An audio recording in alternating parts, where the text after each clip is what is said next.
Mga kahuwan, handa na ba kayong marinig ang pinakahihintay nating balita tungkol sa bagyo ngayong araw na to? Tara, panoorin na natin! Magandang umaga po sa ating lahat. Narito ang ating update kaugnay sa magiging lagay ng panahon ngayong araw ng Miyerkules, December 27, 2023.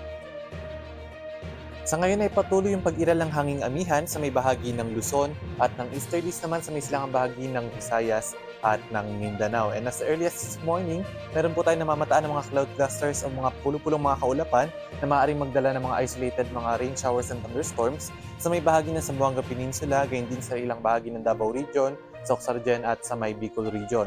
Ito pong mga pag-ulan na dulot nito mga pulupulong mga kaulapan na ito ay mga isolated rain showers and thunderstorms lamang at hindi natin inaasahan na magtatagal ng buong maghapon.